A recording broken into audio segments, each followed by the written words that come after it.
Hello world, it's Lee Kelson coming to you live from downtown Maroochydore on behalf of Invest Sunshine Coast. And I found this guy wandering around the streets. Dragged me in. Dragged you in here and said, come and talk to me. Simon Knapp from Pixmoto, how are you? Good, mate. Really good. That's good. What's with the weather out there? Oh, and do you know what? I kind of like it out there. Changed it up a bit. It's been pretty dry. No, it is good actually. Makes we couldn't do our interviews outside, but you know. We roll with the punches, mate. We do. So we're in the boardroom. We like to try and do things outside in the fresh air, but it's been pretty wet, so everything needed a good drink, and everything's looking a lot greener and better for it.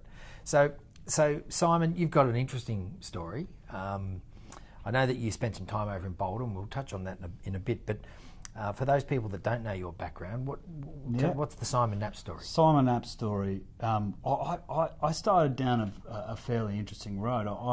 I'm a qualified accountant. Oh, I'm one of those. That explains the number crunches. So there's that weird quirky side.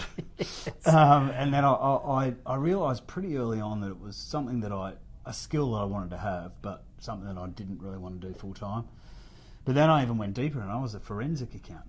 Wow. I used to chase money launderers. Right. So I used to find all the financial dead bodies. Yeah, right. Okay.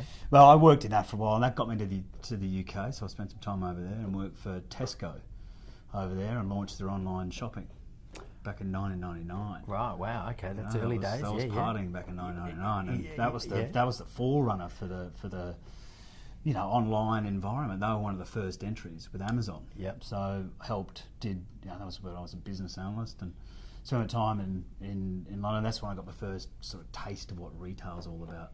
Right. And that was sort of the trigger. That was the flick in the brain that was like, okay, this is the thing that it probably is going to be a little bit more exciting than counting zeros and ones. Yep. And look, the abridged version is then I came back, did some more forensics back here in Oz, but went to the Middle East for 4 years and opened up the Zara chain in the Middle East. Okay. So that was sort of on the back of the Tesco thing, and what a phenomenal company they are. Yeah. They're just mind-blowing. So they're not of course they're a fashion company, but the reality is they're a supply and logistics company. Yeah. 2 shipments every week of new stock to every store in the world. Right. So they rely on a fast-moving fashion business. Yeah. But that's what it really means, is that it's high turnover of new stock, no wastage. So they revolutionised that industry, and I was really fortunate to work with them and opened up one of their stores in Muscat, in Oman, and learned a lot there, and that sort of stuck with me. And it was during that time that I thought, well, it's about time to have a crack at something on my own, and came back and did some consulting back here in Brisbane, and through that process saw that video was starting to appear in the landscape. Yep. Which was very expensive to produce, you know the background in it. Yep. For years and years, people were trying to use that as a medium to engage audiences online. But prohibitively expensive. Horribly expensive, especially for retailers. So the traditional model was go to agent, do a brief, big production team. Mm-hmm. Before you know it's $100,000 for a 30-second spot. Yeah. Which just blows the budget apart. Yeah. Today, you can get a video made for $2,500. Yeah. So the economy of scale works. So I started to see that trend again. It was obviously YouTube was huge. Yep.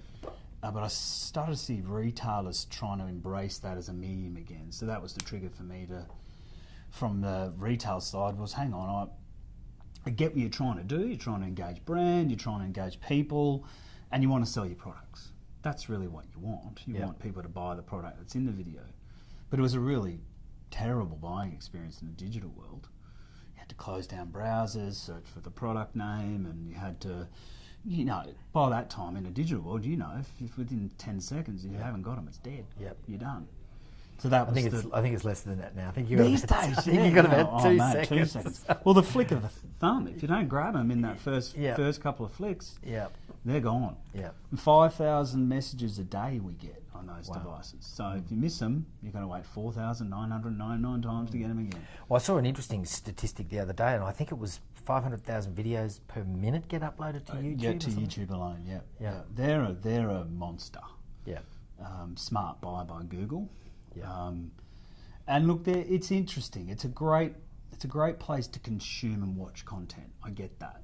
If you want to go and watch, America's Got Talent, or, a small little series or something like that in that world, great.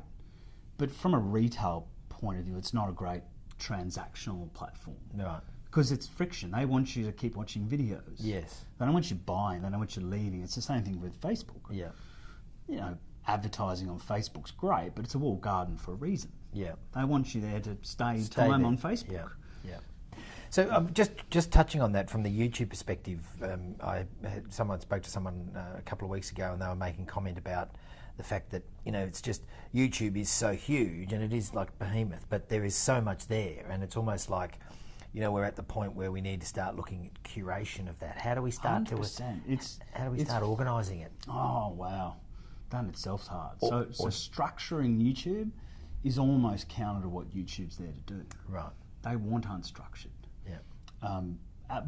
To an extent. So you see, Facebook's now bringing out Facebook Watch, so they're trying to bring that same environment in there. What underpins that model is ads. Right. So they're there. They want you on there because the longer you're on there, the more ads they can serve, and that's their model.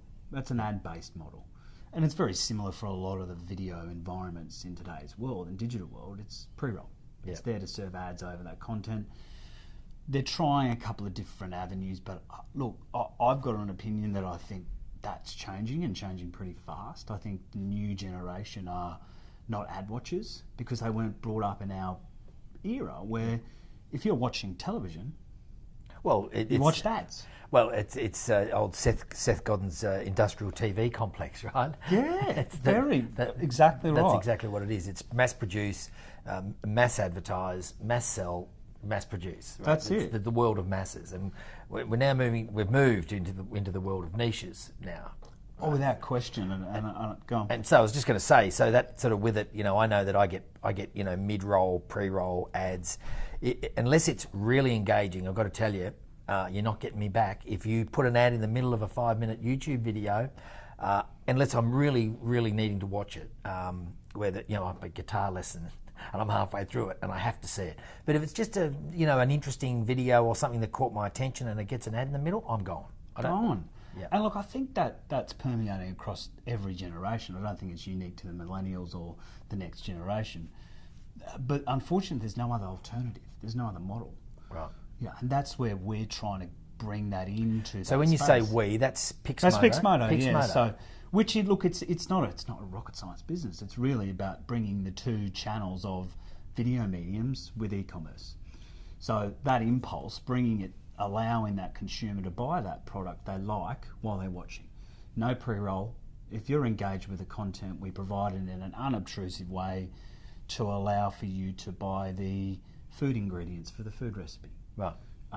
You might actually be using a Instant Pot pressure cooker, so we allow you to buy that cooker directly while you're watching the content. But are really unobtrusive. We give the control over to the user. There is an open and close feature, so if you want to watch it without the e-commerce functionality, you switch it off. Okay. So it's about giving back control to the users first and foremost, but really helping, I think, brands achieving what the outcome is: sell products. Yeah. You can advertise to your heart's content, but there's no metrics to be able to match that to that person was inspired by my food recipe or my beauty tutorial or my home improvements, putting a desk together, painting a wall, etc. Yeah. To connect that to they bought because I inspired them at that point in time. Right. So that's what we're building. That's the technology, but we're also building an infrastructure now. So it's it's a network. We want to try and eliminate. Well, no, we're never going to eliminate. Our goal really is about providing an alternate way for advertisers to reach consumers to sell products. Right. Which is what everybody's trying to do. I think so, yeah. And look, everyone is. It is, but it's hard. It's really hard because it's such an ingrained business model in the digital world. But I think there's a couple of external pressures that are helping drive change. Right. So I want to talk about that, and I want to talk about Pixmoto, but we'll snap it there, and then we'll come back for part 2. Great.